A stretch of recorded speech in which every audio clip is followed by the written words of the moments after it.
Coucou Emma, alors aujourd'hui nous sommes réunis pour que tu nous parles de ton expérience aux États-Unis, donc ton expérience d'immersion quand tu étais toute jeune. Mais avant de commencer, est-ce que tu peux te présenter pour mes lecteurs qui te connaissent moins? Salut Caroline et merci de m'avoir proposé cette petite interview. Alors, je suis Emma Denève, donc j'ai créé mon entreprise sur Internet en 2012 pour aider les femmes à prendre soin d'elles à travers leur image et à travers d'autres outils comme la beauté naturelle et le développement personnel. Et donc, voilà, c'est avec plaisir que je vais échanger sur mon expérience aux États-Unis. Et je sais que du coup, ça pourrait peut-être intéresser soit tes lecteurs, soit peut-être leurs enfants, du coup. Oui, je pense aussi, oui. Alors, Ouais. je te remercie d'être avec moi aujourd'hui parce que, bon, tu le sais, hein, on se connaît, je t'apprécie beaucoup, puis j'ai suivi d'ailleurs tes méthodes de style et tout ça, qui m'ont beaucoup apporté et que je recommande aussi si j'ai des lecteurs qui sont intéressés par le style et le bien-être, je vous conseille d'aller faire un tour sur le blog de Bien Habillé d'Emma. Merci. Alors, donc on va commencer. Donc, tu es partie aux États-Unis quand tu étais toute jeune adolescente. Est-ce que tu peux expliquer pourquoi? Parce que c'est vrai que c'est une expérience assez rare chez les Français. Donc, qu'est-ce qui t'a poussé à partir en immersion à 16 ans, hein, je crois? C'était à 16 ans, donc en fait, c'était exactement entre la seconde et la première. Donc Oui, j'étais déjà au lycée. Et du coup, déjà, j'ai eu un espèce de ressenti assez négatif en seconde parce que j'étais pas enfin, j'ai pas été dans l'école où je voulais aller parce que toutes mes copines sont parties dans une école et moi j'habitais dans une autre ville, donc du coup je pouvais pas aller dans l'école, dans le lycée oui. où toutes mes amies étaient. Donc j'ai eu ça et puis après j'ai aussi une maman qui est suédoise et en fait là-bas c'est très commun de partir avant le bac. Contrairement à nous. Alors en France, c'est un peu après le bac, normalement, qui est le plus commun. Mais c'est vrai que du coup, en Suède, ils ont pour habitude de partir quelques mois et même une année d'échange comme ça avant le bac. Donc elle avait ça en tête, elle me l'a proposé. Mhm. Moi, j'étais assez ouverte parce que du coup, j'étais pas vraiment, je me sentais pas vraiment là où je devais être. Enfin, quelque part, j'avais ce ressenti-là à l'entrée du lycée.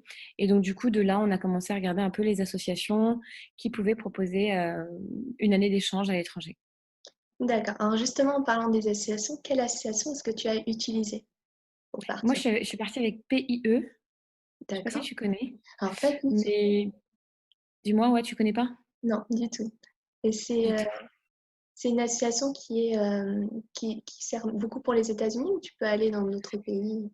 Je crois que tu peux aller dans d'autres pays, mais ils sont vraiment, je crois qu'ils sont spécialisés quand même pour les États-Unis. Ils ont beaucoup d'échanges avec les États-Unis. Et du coup, je sais que c'est une association que ma mère donc, avait prise parce qu'elle avait entendu des retours positifs d'une autre amie qui l'avait utilisée pour son enfant. D'accord. Et du coup, moi, j'en ai parlé sur Instagram il n'y a pas longtemps, et donc du coup, c'est pour ça que tu m'as demandé aussi cette Oui. interview. J'ai vu qu'elle revenait tout le temps, en fait, cette association-là, pour les gens qui étaient déjà partis aussi à l'étranger. On m'a écrit après en me disant, moi aussi, je suis partie avec PIE, exactement. Enfin, donc je pense que c'est quand même assez renommé pour les échanges aux États-Unis. Maintenant, il y en a d'autres, hein, bien sûr, mais s'ils sont encore là, en tout cas, c'était assez bien organisé. D'accord. Et du coup, tu étais en famille d'accueil, j'imagine? Oui, du coup, j'étais en famille d'accueil. Donc, du coup, le concept, c'est la famille qui te choisit. Donc, tu montes un dossier et c'est la famille qui te D'accord. choisit. Et du coup, moi, j'ai été prise au Kansas. Donc, Ok. vraiment au fin fond des États-Unis, vraiment au centre des États-Unis. Quand on ne peut pas penser plus central que le Kansas, hein. C'est vraiment au milieu. C'est le pays de Superman aussi. C'est vrai. Et voilà, tu sais, moi, je m'imaginais vraiment aller à genre New York, Los Angeles. Et en fait, non, j'ai été prise dans le Midwest profond, quoi. Donc, c'était assez choquant au début. Puis après, je me suis dit, oh, bah, ça va être une expérience à part entière. Et en fait, c'était très bien. Alors, est-ce que tu entendais parler anglais du matin au soir ou est-ce que tu y avais quelques petits français à côté de toi?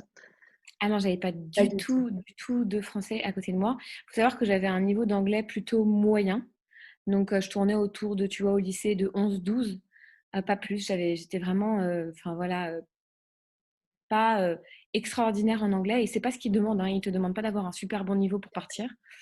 Et donc, du coup, j'ai été immergée Et pendant 3 mois, j'avais un peu, mal à la tête tous les jours, mais au bout de 3 mois, j'étais bilingue, en fait, hein. D'accord. Donc vraiment, en fait, les clés selon toi quand on part jeune, c'est de partir dans une immersion totale avec 100 Français autour, d'accord? Pas de francophones Ouais. et d'entendre et de parler anglais, tout le temps. Ouais, complètement. Ouais, d'accord. Je pense que du coup, le Kansas, pour ça, c'était super. Enfin, toutes les parties Midwest, c'est super parce que à New York et dans les grandes villes, en fait, j'ai entendu des échanges dans les grandes villes qui se sont moins bien passés. Et je pense que c'est parce que du coup, il n'y a pas cette immersion totale aussi. C'est beaucoup plus facile de retrouver des ancres françaises dans les grandes villes, alors que moi, là, il y avait rien du tout, quoi. Euh, donc, je pense que c'est pour ça que ça s'est bien passé. Ça s'est aussi bien passé d'être dans une petite ville avec une petite école, parce que du coup, tout le monde se connaissait. Il y avait vraiment une très bonne ambiance, très bonne entente, plutôt que d'aller dans des super grandes villes où on peut se sentir, en fin de compte, un peu perdu quand on est ado. Un peu invisible, oui, oui. Ouais, c'est Et ça. oui, justement, je rebondis un peu là-dessus. À 16 ans, on est en pleine construction de sa personnalité. Donc, qu'est-ce que cette immersion, tu es restée 1 an, je crois, qu'est-ce que ça t'a apporté? Hem, Mais non, franchement, ça m'a apporté énormément. Je pense que c'est l'une des meilleures décisions que mes parents aient prises pour moi. Ça m'a apporté beaucoup, bah, sur l'année, mais aussi après et aussi aujourd'hui. En fait, ça m'apporte tous les jours que d'avoir fait, cette année d'échange. Hem, Quand j'étais sur place, je pense que ça m'a aidée vraiment à prendre du recul sur, bah, ma famille, sur, mon pays, sur, ma culture. Et tout en étant, bah, immergée dans une culture qui était quand même assez attrayante avec toute la culture, du high school. Donc tu vois, tout ce qui peut se oui. passer au lycée aux États-Unis, c'est vraiment comme dans les films, hein. Avec les casiers, les longs casiers, les pom-pom girls et tout. Enfin, c'était vraiment, pour moi, c'était vraiment, incroyable de voir ça en vrai. Donc ça, tu valides, Hem c'est pas que dans le cinéma, hein. C'est dans la Ah non, mais vraie c'est vie, c'est c'est la vie réelle. totalement réel, hein. Ouais. Tout est réel. Donc, la fille la plus, populaire du lycée avec le mec qui fait, du football américain, même dans les petits patelins, du Midwest, c'est la même chose. Donc ça, c'est assez incroyable et puis, aussi, il faut dire quelque chose, c'est que les Américains sont super sympas. Et en fait, enfin, j'ai aussi vécu en Australie et j'ai vécu aussi en Angleterre, mais après, donc après mon bac.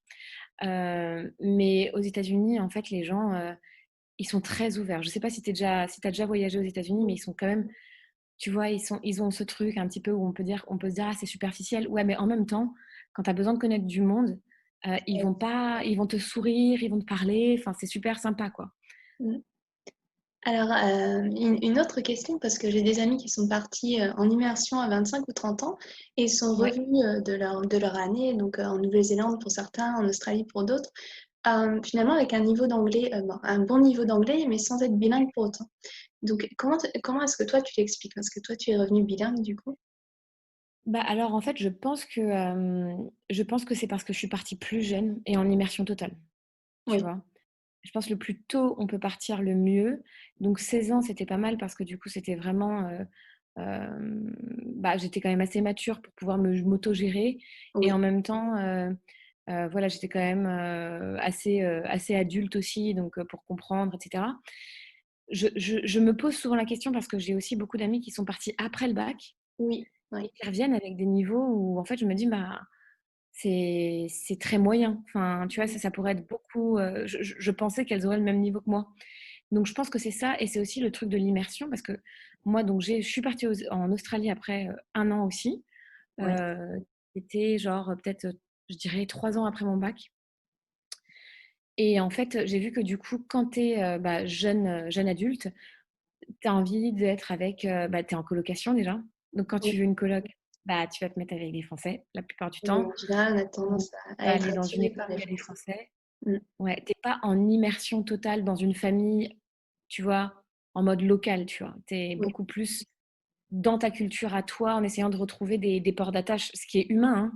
Mais c'est tout à vrai que fait. du coup, je pense que ça aide moins le côté linguistique, hein, tout simplement. Donc, je rebondis un petit peu là-dessus. Pour des parents qui auraient un petit peu peur d'envoyer leur enfant adolescent à 15 ou 16 ans parce qu'il est trop un peu jeune, mais qui en même temps aimeraient les voir faire une expérience d'immersion et les revenir bilingues, qu'est-ce que tu pourrais leur donner comme conseil? Je pense que déjà, il faut aller voir une association. S'il y Oui, a un accord entre le parent et l'ado, parce que de toute façon, l'association ne pourra pas aider si l'ado n'a pas envie de partir, tu vois. oui. Donc, il faut qu'il y ait quand même l'envie de l'enfant, enfin, l'envie de l'ado de partir. Mhm. Et puis après, juste en fait, PIE, donc cette association-là, ils font bien attention à ce que, en fait, je me rappelle que j'ai fait toute une panoplie de tests pour voir en fait si j'avais vraiment envie d'y aller ou si c'était une envie de mes parents, tu vois. D'accord. Est-ce que, je te coupe un peu, Ouais. est-ce que tu peux donner Oui. un exemple de test? Tu dis toute une Bah, panoplie tu de sais, j'ai un tests. peu du mal à m'en rappeler parce que ça fait très Oui. longtemps. Mais je me rappelle que à l'époque, c'était peut-être des bénévoles qui faisaient ça, Mhm.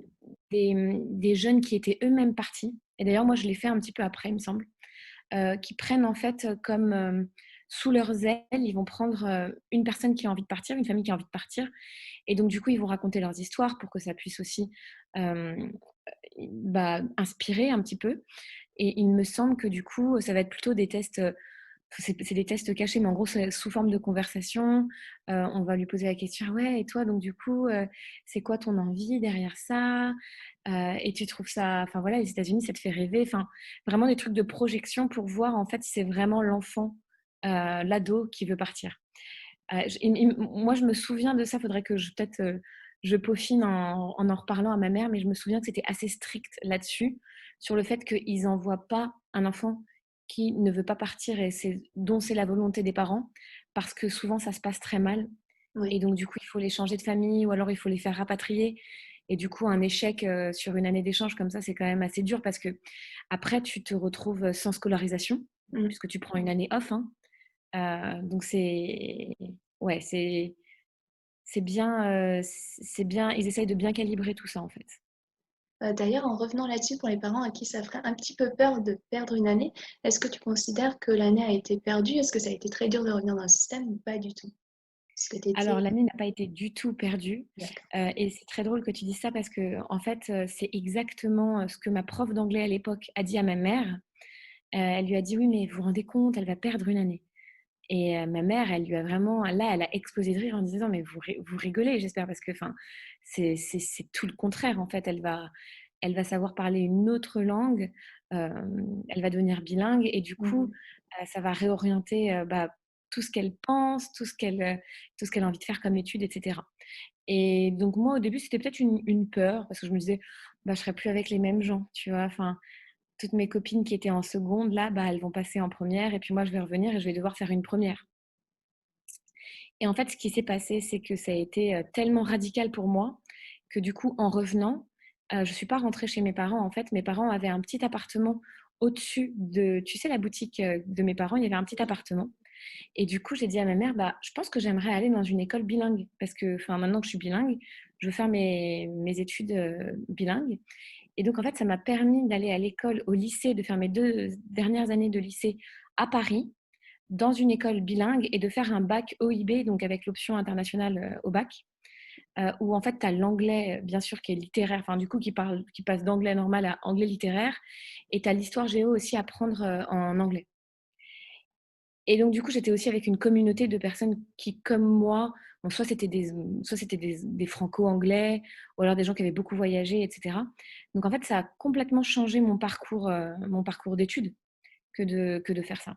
Donc ça t'a énormément apporté que de rester Ah, dans ça le m'a système. énormément, franchement, énormément apporté. C'était franchement, je le souhaite aussi pour mes enfants. J'espère qu'ils auront envie, mais si je peux le faire avec mes enfants, je le ferai avec mes enfants sans hésiter.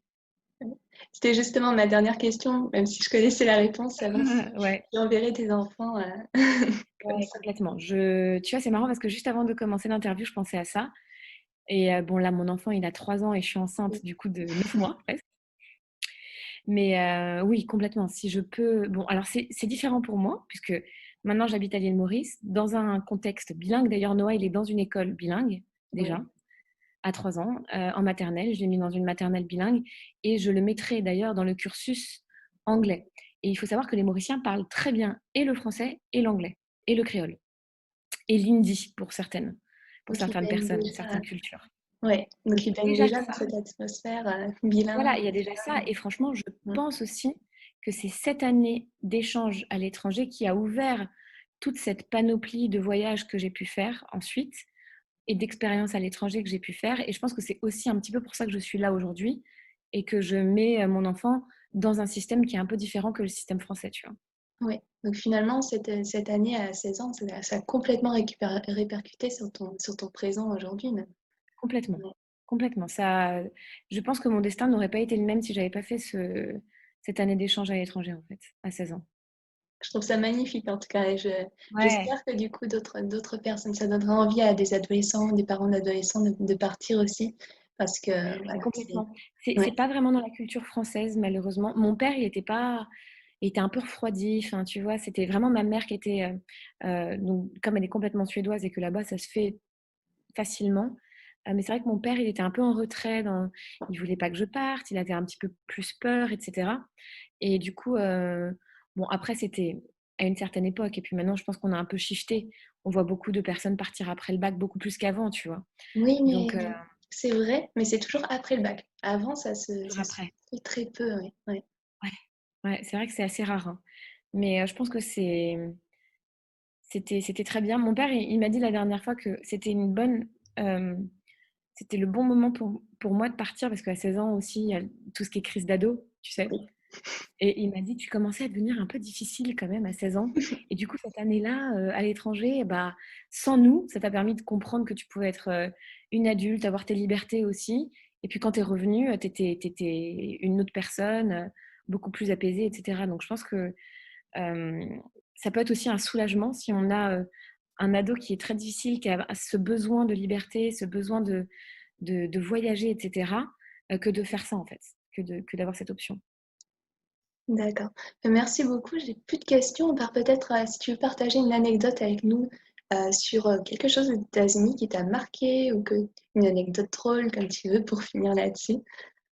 Bah, écoute, qu'est-ce qui m'a marqué le plus? Je pense ce qui m'a marqué le plus, donc du coup, j'adore les États-Unis, hein, j'y vais fréquemment. Bon là, je peux plus voyager, mais et puis même les frontières de l'île Maurice sont fermées encore, donc du coup, je peux Mm. pas voyager. Mais j'ai adoré les États-Unis et j'adore y aller. Et je pense que ce qui m'a le plus plu, c'était la culture au lycée. Tu sais, le fait qu'ils aient vraiment leur lycée, ce soit vraiment comme une famille en fait. Donc ils ont toutes sortes d'activités qu'ils font entre eux, et c'est pas que l'apprentissage, tu vois. C'est Mhm. vraiment, tu as une relation particulière avec les profs. Les profs sont très sympas, enfin beaucoup plus. Euh, Tu vois, tu peux avoir des conversations avec tes professeurs, même sur des trucs intimes, tu vois. Ça peut être des amis, en fait, certains.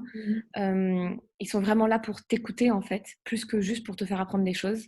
Oui, Et ça m'a plu. Toute la culture bah, très sportive aussi. J'ai trouvé ça assez sympa. Parce qu'ils font du sport. Il faut savoir qu'en fait, on fait du sport tous les jours aux États-Unis. Donc ça, c'était d'accord. sympa. Puis la culture des fêtes, il y a tout le temps des fêtes, forcément, pour les étudiants, qui sont organisées par les étudiants. Mais je trouve que c'est le bal de promo, il y a une fête avant l'hiver, le snowball. Et il y a aussi Homecoming, qui est une grosse fête quand il y a la rentrée. D'ailleurs, c'est Homecoming, hein, je veux dire, ça porte bien son nom, c'est bienvenue à la maison, quoi. Ouais. Et donc, du coup, je trouve que l'ambiance, ouais, elle est juste top, en fait. C'est très familial, en fait, finalement. C'est très familial, c'est vraiment une seconde maison l'école en fait. C'est pas du tout comme en France où ça peut être Ouais, un un petit peu peu, froid et lugubre parfois. c'est ça. C'est vrai. Ouais. Et justement, tu en parlais avec la relation prof-élève, où nous, on se met beaucoup de barrières, en fait, entre les deux. Alors qu'aux États-Unis, c'est plus chaleureux, je trouve. Beaucoup plus chaleureux, beaucoup plus chaleureux. Bon, notamment avec les profs, les professeurs femmes. Il y en a deux, trois qui m'ont vraiment marqué et qui, selon moi, ça a été des piliers parce qu'il y a eu des moments où j'étais triste, hein. Franchement, il y a eu des moments où j'étais très homesick, comme on dit. Et j'ai été beaucoup aidée par certaines professeurs, tu vois. D'accord. Et merci beaucoup pour ton témoignage. Et puis, Merci à toi. C'était un plaisir merci. d'échanger en tout cas.